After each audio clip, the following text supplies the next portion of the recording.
JC, mutual ba yung ano? May heartbreak, Mutual ba yung separation? Separation, wala pong nangyaring separation. Actually, hindi talaga napunta doon. Sa separation? Pero sinabi niyang ba't nag-break kayo? Ha? Nag-break kayo? Wala naman sinabi. So, bali-balita lang yun? Bali-balita lang po. Wala. Yeah. Hindi kayo naging kayo? Ha? So, sure ka na may dadating? May dadating na special someone. Hindi kayo nag-break. Ano ba? Ang gulo na po. Kasi sa dalawang Si LJ. Si LJ. Kasi sa dalawang. Well, hindi lang talaga umabot sa ganon. Meron... Hindi naman ako nahinto talaga sa trabaho ko.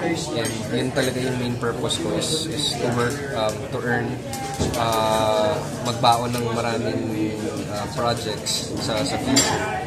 And yun nga, I have to set yung mga priorities ko straight. So, hindi ko naman pwede sisihin yung schedule ko kung bakit nangyayari yung mga bagay-bagay. Ako kasi may gusto nito. Siguro hindi lang talaga time, I guess. Pero hindi na lang hindi talaga parang nangyayari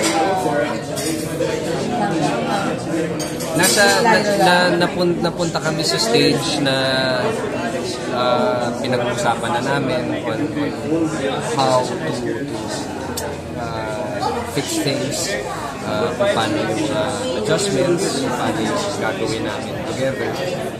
Pero yun nga, unfortunately, hindi kami biniyayaan ng ayoko na sabihin na walang time kasi nag-put naman din ako na effort dun sa oras na yun pag wala akong trabaho. Pero yun nga, like I said, pareho kami may kanya-kanyang priorities talaga.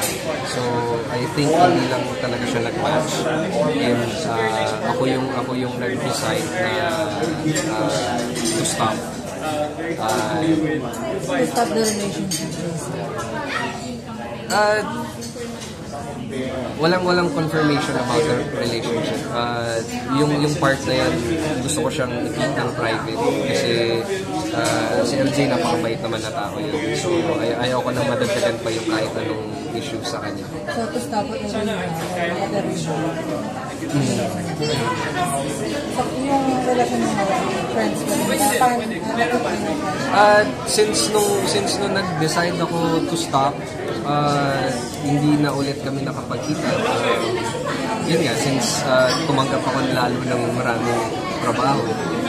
So, I think yun talaga yung path na pupuntahan ko is to focus muna on work and to enjoy kung ano man yung meron ako sa career ko ngayon habang tumatagal pa, di ba? So, yun, sana maging okay pa, just in case na makita kami, sana maging